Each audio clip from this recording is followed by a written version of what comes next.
Bible എടുക്കുക.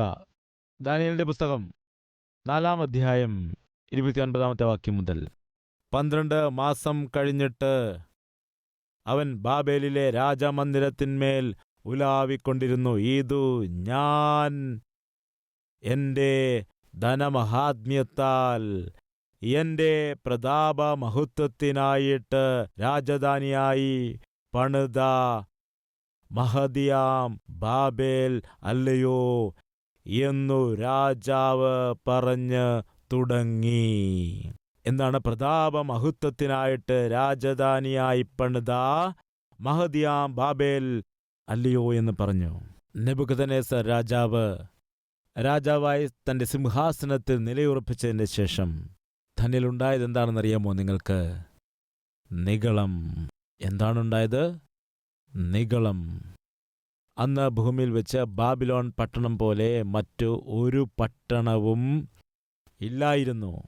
എന്തുകൊണ്ടെന്നാലെന്ന് Nebuchadnezzar എന്ന മഹാചക്രവർത്തി ഒരു ഹാങ്ങിങ് ഗാർഡൻ, അതായത് സാധാരണമായിട്ട് പൂന്തോട്ടം ഉണ്ടാക്കുന്നത് നിലത്തായിരിക്കും, എന്നാൽ താൻ നിർമ്മിച്ചതായ കൊട്ടാരത്തിൻ്റെ മുകളിൽ കിടന്ന് ആ പൂന്തോട്ടം തൂങ്ങിയാടുമായിരുന്നു.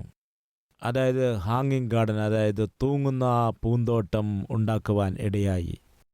അത് കണ്ടാൽ നിങ്ങൾക്ക് മനസ്സിലാക്കാൻ കഴിയും. ആ കാലത്ത് നെബൂഖദ്നേസർ രാജാവ് ഉണ്ടാക്കിയതായ മനോഹരമായ കൊട്ടാരം അതൊരു പൂന്തോട്ടമാക്കാനിടയായി. ആ നിർമ്മിതിയുടെ സാങ്കല്പികമായതാണ് നമ്മൾ കാണുന്നത്, എന്നാൽ വളരെ മനോഹരം ആയിരുന്നു അത്. ആ പട്ടണത്തെ കണ്ടുകൊണ്ട്, ആ കൊട്ടാരത്തെ കണ്ടുകൊണ്ട് പറയുകയാണ്, എൻ്റെ രാജധാനി, എൻ്റെ പ്രതാപ മഹത്വത്തിനു വേണ്ടി ഞാൻ പണിതതായ മഹതിയാം ബാബേൽ അല്ലയോ. എൻ്റെ മഹത്വം, എൻ്റെ രാജധാനി. എന്താണ് ഇവിടെ കാണുന്നത്? നിഗളം കാണുകയാണ്. ഒരു രാജാവ് സ്ഥിരപ്പെട്ടതിന് ശേഷം അവൻ്റെ ഉള്ളിലെ നിഗളം വെളിയിലേക്ക് വരുന്നതായിട്ടാണ് കാണുന്നത്. സൂക്ഷിക്കുക പ്രിയ മകനെ, മകളെ, നിന്റെ ജീവിതത്തിൽ ഒരു വിജയം നേടിയെടുക്കുന്ന സമയത്ത്, നീ വിചാരിച്ചതായ സീറ്റ് ലഭിക്കുമ്പോൾ, നീ വിചാരിച്ച റാങ്ക് ലഭിക്കുമ്പോൾ, നീ ആഗ്രഹിച്ചതായ ജോലി ലഭിക്കുമ്പോൾ, വിചാരിച്ചതായ കമ്പനിയിൽ തന്നെ ജോലി ലഭിക്കുമ്പോൾ, നീ ആഗ്രഹിച്ച വ്യക്തിയെ തന്നെ വിവാഹം കഴിക്കുമ്പോൾ നിന്നിൽ അഹങ്കാരം വരരുത്. അങ്ങനെ വന്നാൽ എന്തു സംഭവിക്കും? നശിച്ചു പോകും. ബാബിലോൺ രാജ്യമെന്ന് പറയുമ്പോൾ അന്ന് ലോകത്തിൽ തന്നെ വലിയൊരു സാമ്രാജ്യമായിരുന്നു. ക്യാപിറ്റൽ സിറ്റിയായ ബാബിലോൺ, ലോകത്തിലെ തന്നെ ഏറ്റവും വലിയ പട്ടണവും ആയിരുന്നു ബാബിലോൺ. നെബൂഖദ്നേസർ ലോകത്തിലെ ഏറ്റവും വലിയ രാജ്യത്തെ ഭരിച്ചുകൊണ്ടിരിക്കുന്ന മഹാചക്രവർത്തിയായിട്ട് അന്ന് അറിയപ്പെട്ടിരുന്നു. എന്നാൽ എന്താണ് സംഭവിച്ചത്? അവൻ നശിക്കാനിടയായി. ഒറ്റയടിക്ക് നശിക്കാനിടയായി. ആ രാത്രിയിൽ തന്നെ ഇല്ലാതാകാനിടയായി. എൻ്റേത്, എൻ്റേത്, എൻ്റെ ബലം, എൻ്റെ മഹത്വം, എൻ്റെ ശക്തി. ഇങ്ങനെ പറഞ്ഞപ്പോൾ ദൈവം സ്വർഗത്തിൽ നിന്നും അവനെ നോക്കി. നിൻ്റേതാണോ? ഞാൻ തന്നതാണോ? എൻ്റേതെന്ന് പറയുകയാണല്ലോ. ശരി, ഞാൻ എടുത്തുകൊള്ളാം. അത്രയുള്ളൂ, മൊത്തം പോയി. 31-ാമത്തെ വാക്യം. ഈ വാക്ക് രാജാവിന്റെ വായിലിരിക്കുമ്പോൾ തന്നെ സ്വർഗത്തിൽ നിന്നു ഒരു ശബ്ദമുണ്ടായതെന്തെന്നാൽ, നെബൂഖദ്നേസർ രാജാവേ, നിന്നോട് ഇത് കൽപ്പിക്കുന്നു, രാജ്യത്വം നിന്നെ വിട്ട് നീങ്ങിയിരിക്കുന്നു. നിന്നെ മനുഷ്യരുടെ ഇടയിൽ നിന്ന് നീക്കിക്കളയും. നിന്റെ പാർപ്പ് കാട്ടിലെ മൃഗങ്ങളോട് കൂടെ ആയിരിക്കും. നിന്നെ കാളയെപ്പോലെ പുല്ലുതീറ്റിക്കും. അത്യുന്നതനായവൻ മനുഷ്യരുടെ രാജ്യത്വത്തിന്മേൽ വാഴുകയും അതിനെ തനിക്ക് ബോധിച്ചവന് കൊടുക്കുകയും ചെയ്യുന്നു എന്നു നീ അറിയുന്നത് വരെ നിനക്ക് 7 കാലം കഴിയും. ഉടനെ തന്നെ ആ വാക്ക് നെബൂഖദ്നേസറിന് നിവർത്തിയായി. അവനെ മനുഷ്യരുടെ ഇടയിൽ നിന്ന് നീക്കിക്കളഞ്ഞു. അവന്റെ രോമം കഴുകന്റെ തൂവൽ പോലെയും അവന്റെ നഖം പശിയുടെ നഖം പോലെയും വളരുന്നതുവരെ അവൻ കാളയെന്ന പോലെ പുല്ലു തിന്നുകയും അവന്റെ ദേഹം ആകാശത്തിലെ മഞ്ഞുകൊണ്ട് നനയുകയും ചെയ്തു. ദൈവത്തിന്റെ അടി അവന്റെ മേൽ വന്നു, വീണുപോകാനിടയായി. എൻ്റേത്, എൻ്റേത്, എൻ്റേതെന്ന് പറഞ്ഞ് നിഗളിച്ചവനായ നെബൂഖദ്നേസറിനെ ദൈവം ഒറ്റ ക്ഷണം കൊണ്ട്, ഒരു നിമിഷം കൊണ്ട് അവനെ ഒന്നുമില്ലാത്തവനെ പോലെയാക്കി മാറ്റി. സൂക്ഷിക്കുക.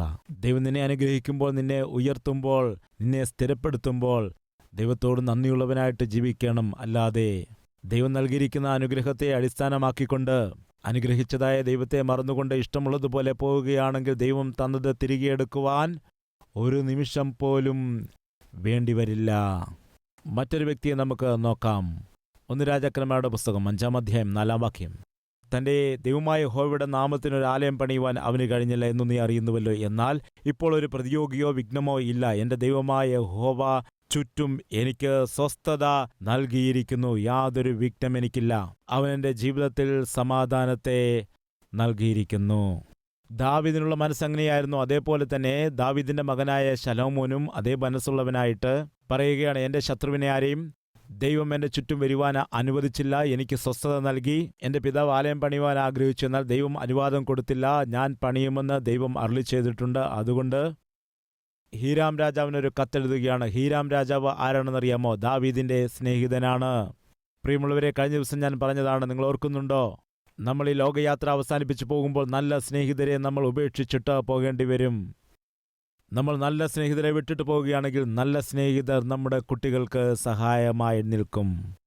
നമ്മൾ വിട്ടിട്ട് പോകേണ്ടത് കടഭാരങ്ങളല്ല. നമ്മൾ വിട്ടിട്ട് പോകേണ്ടത് നിരാശകളോ അപമാനങ്ങളോ നിന്ദകളോ അല്ല ഉപേക്ഷിച്ചിട്ട് പോകേണ്ടത്. ധനവും സമ്പത്തുമല്ല കുട്ടികൾക്ക് വേണ്ടി കൊടുത്തിട്ട് പോകേണ്ടത്. അത്ഭുതകരമായ ആത്മീയതയും മാതൃകപരമായ ജീവിതവും അതുപോലെ ആത്മീയരായ സ്നേഹിതരെയും നമ്മൾ വിട്ടിട്ട് പോകണം. ദാവീദ് കടന്നുപോയി തൻ്റെ സ്നേഹിതനെ വിട്ടിട്ട് പോകുവാനിടയായി. ശലോമൻ പറയുകയാണ്, എൻ്റെ അപ്പൻ നിങ്ങളുടെ സ്നേഹിതനായിരുന്നുവല്ലോ. എൻ്റെ പിതാവ് ആലയം പണിയുവാൻ ആഗ്രഹിച്ചു, എന്നാൽ ദൈവം അനുവാദം കൊടുത്തില്ല. ഞാൻ പണിയുമെന്ന് അരുളി ചെയ്തു. അങ്ങനെ ഞാൻ പണിയാൻ തുടങ്ങുമ്പോൾ ഹീരാം രാജാവ് എന്തു പറഞ്ഞതറിയാമോ? മകനേ, നിനക്കെന്താണ് വേണ്ടത് പറയുക.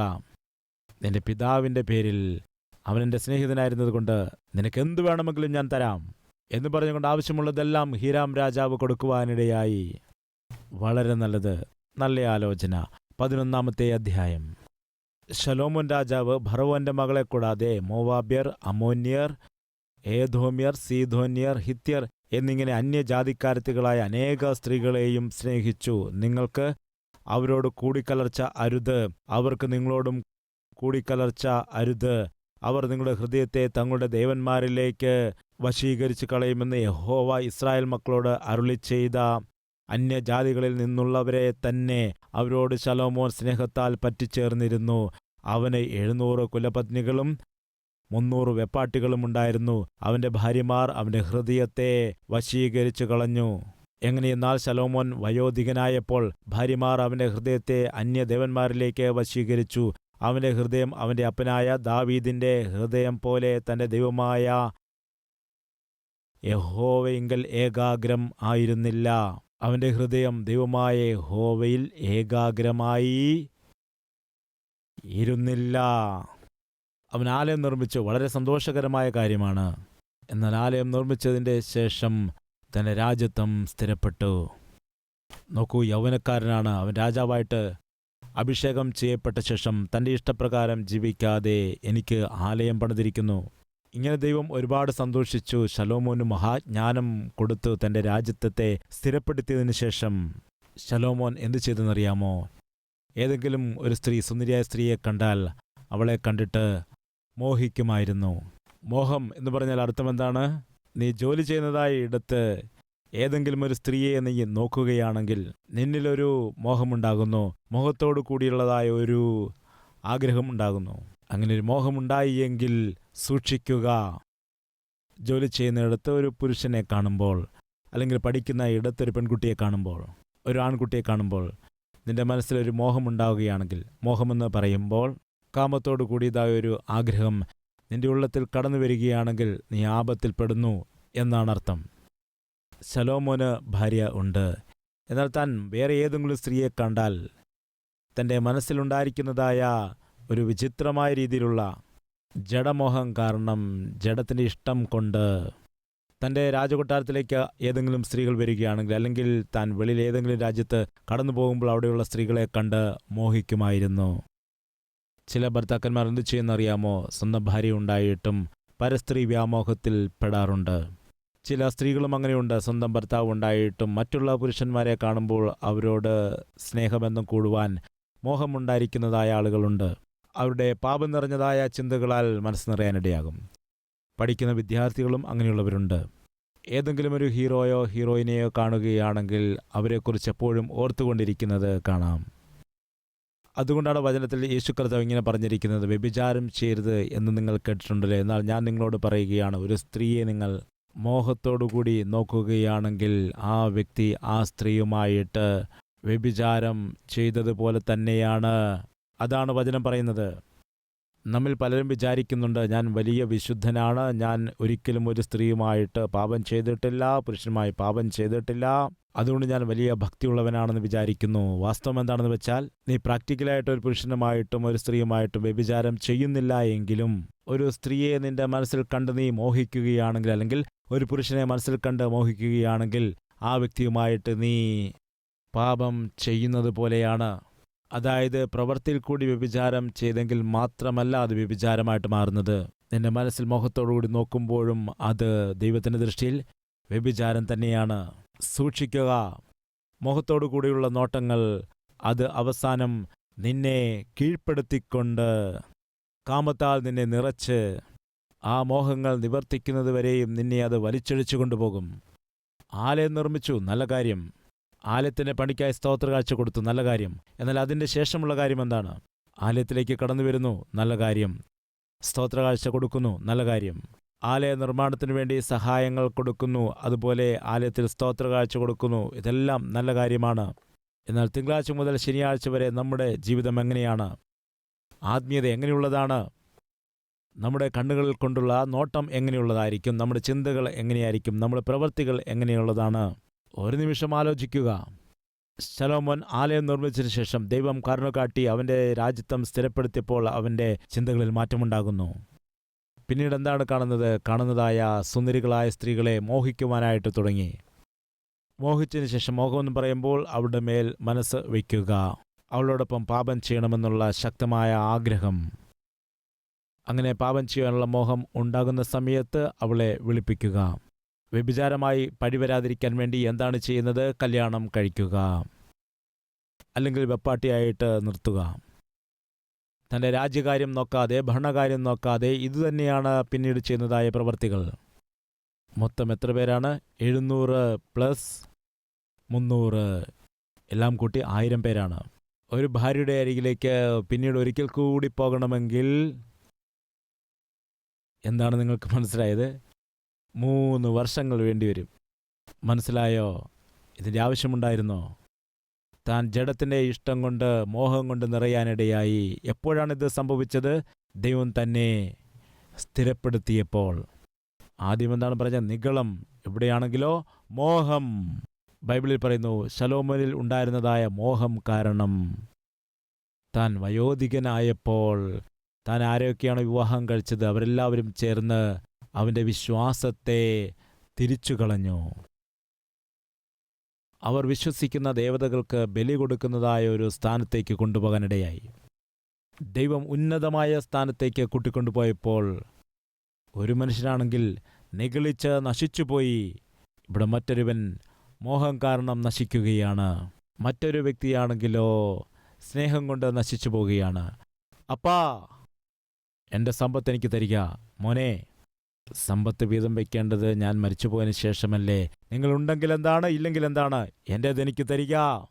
എൻ്റെ സ്വത്ത് എനിക്ക് തന്നേ തീരൂ. ഇതെന്തൊരു സ്വഭാവമാണ്? അപ്പനെ ആവശ്യമില്ല, എന്നാൽ അപ്പൻ്റെ സമ്പത്ത് മുഴുവനും വേണമെന്നാണ്. അപ്പോഴാ പിതാവ് തൻ്റെ മകൻ ആ സമ്പത്ത് എഴുതി കൊടുത്തു. അവനെന്താണ് ചെയ്തത്? ആ സമ്പത്ത് മുഴുവനും എടുത്തുകൊണ്ട് ദൂരദേശത്തേക്ക് കടന്നു പോകുവാനിടയായി. എന്തുകൊണ്ടാണ്? അപ്പനോടൊപ്പമാണെങ്കിൽ എൻ്റെ ഇഷ്ടം നടക്കുകയില്ല.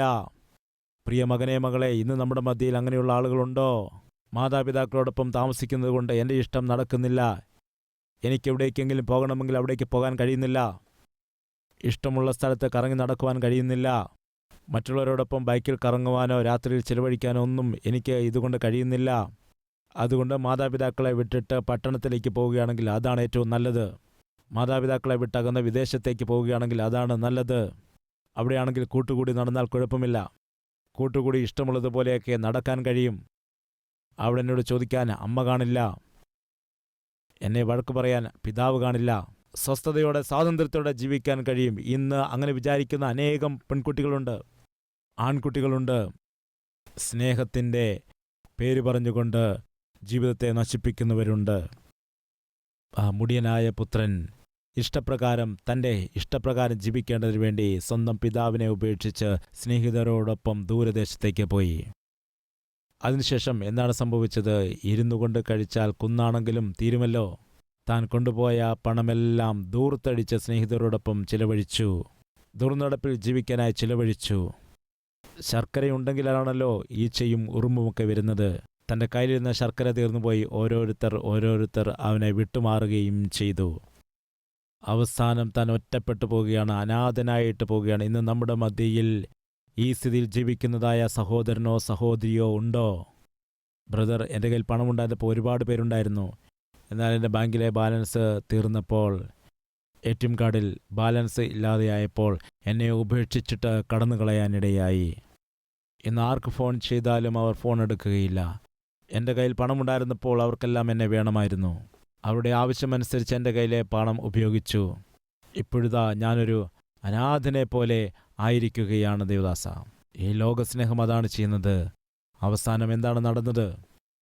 ഒരു നേരത്തെ ആഹാരത്തിന് പോലും വഴിയില്ലാതെ, കഴിക്കുവാൻ ആഹാരമില്ലാതെ, വിശന്ന് ദാഹിച്ച് പന്നികളെ മേയ്ക്കുന്ന ജോലിയെങ്കിലും കിട്ടുമോ എന്ന് ഭാവിച്ചുകൊണ്ട് പന്നികളെ മേയ്ക്കാൻ തുടങ്ങി. പന്നികളെ മേയ്ക്കുന്ന സമയത്ത് ആ പന്നികൾ തിന്നുന്നത് കണ്ടപ്പോൾ ആ വാളവിര ഭക്ഷിക്കാനായിട്ട് തോന്നി. പന്നികളുടെ ആഹാരമെങ്കിലും ഭക്ഷിച്ചാൽ മതിയെന്ന് തോന്നി.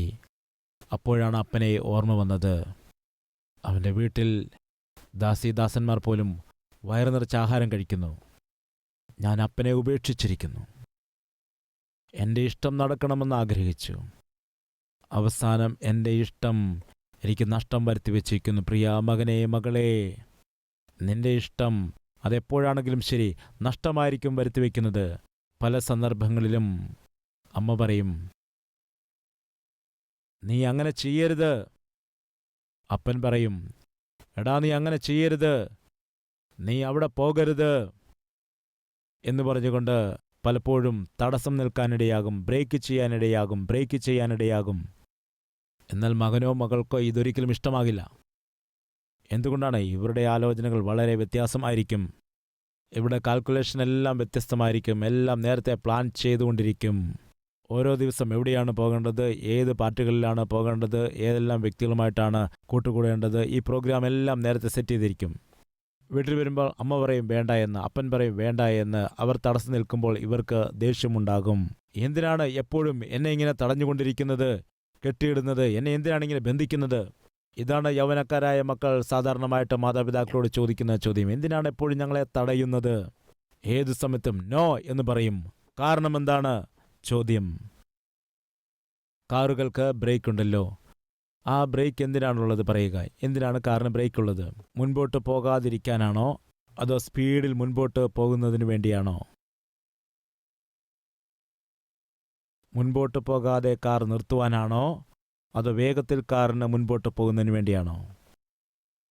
ഉറക്കെ പറയണം. എന്താണ് നിങ്ങൾക്ക് മനസ്സിലായത്? ഒന്ന് പറയുക. എപ്പോഴാണോ കാറിന് ബ്രേക്ക് നല്ലതാണെന്ന് നീ വിശ്വസിക്കുന്നത് അപ്പോഴാണ് നീ സ്പീഡിൽ പോകുന്നത്.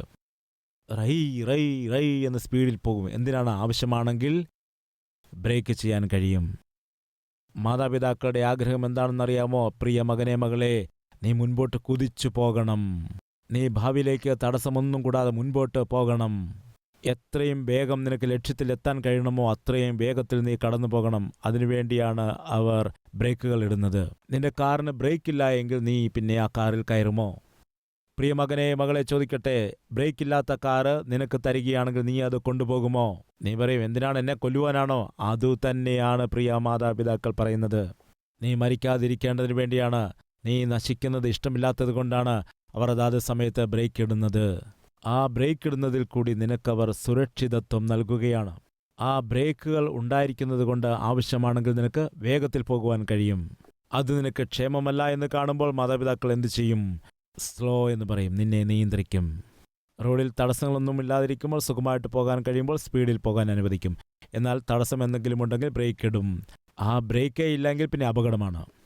മകളെ, മകളെ, മനസ്സിലാകുന്നുണ്ടോ? എപ്പോഴെങ്കിലും നിന്റെ മാതാപിതാക്കൾ നീ വേഗത്തിൽ പോകാൻ ആഗ്രഹിക്കുമ്പോൾ നിന്നെ സ്ലോ ആക്കുന്നുണ്ടെങ്കിൽ നിന്നെ പ്രാണനെ പോലെ സ്നേഹിക്കുന്നത് കൊണ്ടാണ്. അവരുടെ കൺമുൻപിൽ നീ നശിച്ചു പോകുന്നത് ഇഷ്ടമില്ലാത്തത് കൊണ്ടാണ്. അരുതടാ, വേണ്ട, എൻ്റെ വാക്ക് കേൾക്കൂ എന്ന് പറയുകയാണെങ്കിൽ അവരുടെ വാക്ക് കേൾക്കുക. വേണ്ട മോളെ, അത് നിനക്ക് നല്ലതല്ല എന്ന് അമ്മ പറഞ്ഞു തന്നിരിക്കട്ടെ, അത് കേൾക്കണം. മാതാപിതാക്കൾ എന്തിനാണ് അരുതെന്ന് പറയുന്നത്? അവർക്ക് അനുഭവ പരിചയമുള്ളത് കൊണ്ടാണ്. ജീവിതം പഠിപ്പിച്ച പാഠങ്ങൾ പഠിച്ചത് കൊണ്ടാണ്. നല്ലതും തീയതും മനസ്സിലാക്കാൻ കഴിയുന്നത് കൊണ്ടാണ്. എപ്പോഴെങ്കിലും നിന്റെ ഇഷ്ടങ്ങൾക്ക് വിരോധമായിട്ട് വേണ്ട മോനെ, അത് നല്ലതല്ല, വേണ്ട മോളെ, അത് നല്ലതല്ല എന്ന് പറഞ്ഞ് ബ്രേക്ക് ചെയ്യുകയാണെങ്കിൽ നിന്റെ നന്മയെ അവർ ആഗ്രഹിക്കുന്നത് കൊണ്ടാണ്, നിന്റെ നല്ല ഭാവി ആഗ്രഹിക്കുന്നത് കൊണ്ടാണ് അവർ അങ്ങനെ ചെയ്യുന്നത്. ബ്രേക്കില്ലാത്തതായൊരു വണ്ടി നിനക്ക് ഓടിക്കാൻ കഴിയില്ല. അതുപോലെ ബ്രേക്ക് ചെയ്യുന്നതായ ഒരു മാതാപിതാക്കൾ നിനക്കില്ല എങ്കിൽ നിനക്ക് ജീവിക്കുവാനേ കഴിയില്ല. പ്രയോജനമുള്ളവനായിട്ട് ജീവിക്കുവാൻ നിനക്കൊരിക്കലും കഴിയുകയില്ല. എന്നാൽ ഇന്നുള്ള ആൺകുട്ടികൾക്കും പെൺകുട്ടികൾക്കും എന്താണ് വേണ്ടത്? ഏതു കാര്യത്തിലും യെസ് എന്ന് പറയുന്ന അപ്പനെ വേണം, അമ്മയെ വേണം. അങ്ങനെയാണെങ്കിൽ നല്ലവർ, അല്ലെങ്കിൽ കെട്ടവരാണ്. അപ്പൻ വീട്ടിൽ ഉണ്ടായിരിക്കുന്നിടത്തോളം കാലം, ഞാൻ അപ്പനോടൊപ്പം ആയിരിക്കുന്നിടത്തോളം കാലം എൻ്റെ ഇഷ്ടം നടക്കുകയില്ല. അതുകൊണ്ട് എൻ്റെ ഇഷ്ടം എനിക്ക് ചെയ്യണം, ബ്രേക്ക് ചെയ്യാൻ പാടില്ല എന്ന് പറഞ്ഞുകൊണ്ട് പുറത്തേക്ക് ഇറങ്ങിപ്പോയി. ഇപ്പോൾ ബ്രേക്ക് ചെയ്യാൻ പിതാവില്ല, മാതാവില്ല, അരുതെന്ന് പറയുവാൻ ആരുമില്ല. അവസാനം എന്താണ് സംഭവിച്ചത്? പറയുക.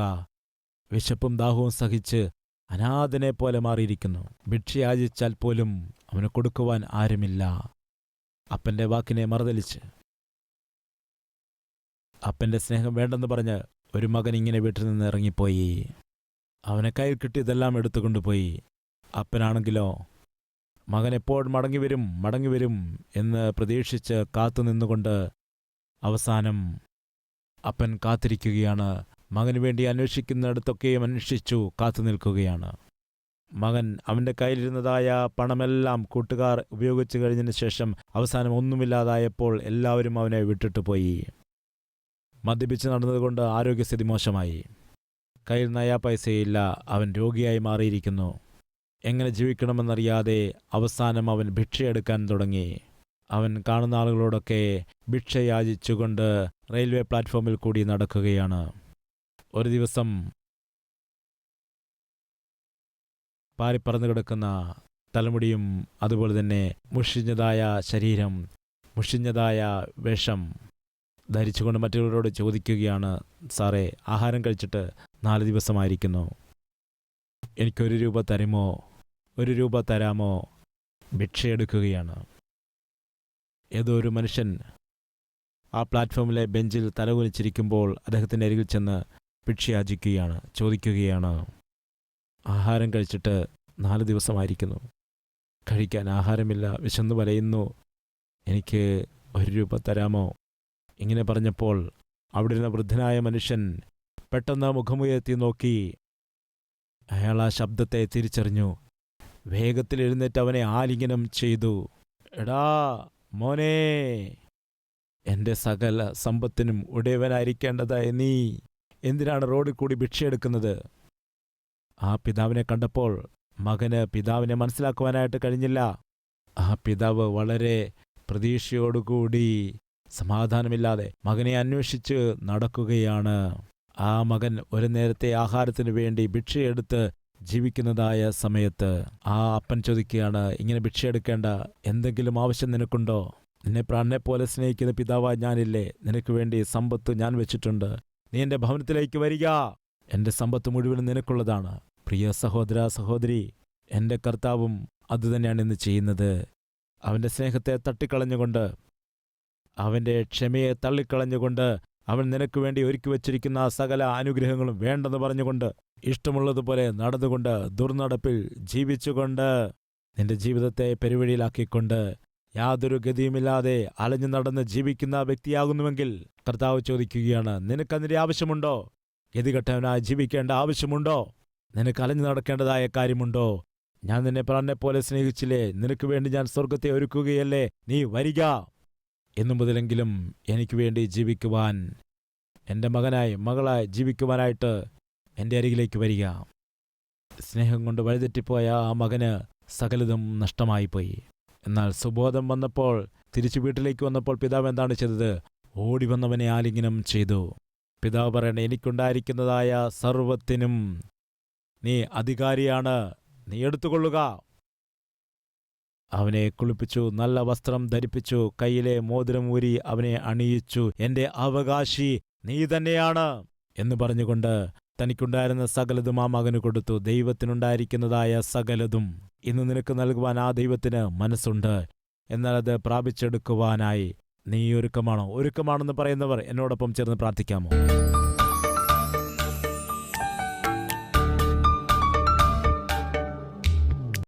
മഹാപരിശുദ്ധനായ സ്നേഹവാനായ പിതാവേ, നിന്റെ സന്നിധിയിലേക്ക് കടന്നു വരുന്നതായി ഓരോ പ്രാവശ്യവും നീ വളരെ വ്യക്തമായി ഞങ്ങളോട് സംസാരിക്കുന്നു. അത്ഭുതകരമായി നീ ഞങ്ങളോട് സംസാരിച്ചുവല്ലോ. ഒരുപക്ഷെ നെബൂഖദ്നേസറിനെ പോലെ ഞങ്ങൾ നിഗളിക്കുകയാണെങ്കിൽ, ശലോമോനെ പോലെ ഞങ്ങൾ മോഹിച്ചിരിക്കുന്നുവെങ്കിൽ, മുടിയനായ പുത്രനെ പോലെ സ്നേഹത്തിൽപ്പെട്ടുപോയെങ്കിൽ ഞങ്ങളുടെ ജീവിതം നശിച്ചു പോകുമെന്നുള്ളതായ സത്യത്തെ, ആ മുന്നറിയിപ്പിനെ ഞങ്ങൾക്ക് തന്നല്ലോ. ഇന്നെത്രയോ ആളുകൾ ഈ സന്ദേശം കേട്ടുകൊണ്ട്, കർത്താവേ, ഈ ലോകത്ത് ഞങ്ങൾക്ക് എന്തെല്ലാം ഉണ്ടെങ്കിലും ഇല്ലെങ്കിലും നീ ഞങ്ങളുടെ കൂടെ ഉണ്ടായാൽ മതി, നിന്റെ നിഴലിൻ കീഴിൽ ഞങ്ങൾക്ക് ജീവിച്ചാൽ മതി, ഞങ്ങളെ കൈക്കൊള്ളണമേ കർത്താവേ. ഇങ്ങനെ പ്രാർത്ഥിക്കുന്ന സകല വ്യക്തികളെ നീ അംഗീകരിക്കണമേ. അവരുടെ സകല പാപങ്ങളും ക്ഷമിച്ച് ഇന്നു മുതലെങ്കിലും നേരായ വഴിയിൽ ജീവിക്കാനുള്ള മനസ്സ് ഞങ്ങൾക്ക് നൽകണമെന്ന് പ്രാർത്ഥിക്കുന്നു. മാതാപിതാക്കളെ ബഹുമാനിച്ചുകൊണ്ട്, അവരുടെ വാക്കുകളെ അനുസരിച്ചുകൊണ്ട്, അവർ പറയുന്നത് പോലെ അനുസരിച്ച് ക്ഷേമകരമായ ജീവിതം നയിക്കാനുള്ള മനസ്സ് മക്കൾക്ക് കൊടുക്കണമെന്ന്, അതുപോലെ സ്നേഹത്തോടെയും പ്രാർത്ഥനയോടുകൂടിയും വിശുദ്ധിയോടുകൂടിയും മക്കളെ വളർത്തുവാനുള്ളതായ കൃപ എല്ലാ മാതാപിതാക്കൾക്കും കൊടുത്ത് നിന്റെ നാമത്തെ മഹത്വപ്പെടുത്തണമെന്ന് യേശുക്രിസ്തുവിന്റെ നാമത്തിൽ അപേക്ഷിക്കുന്നു പിതാവേ, ആമേൻ.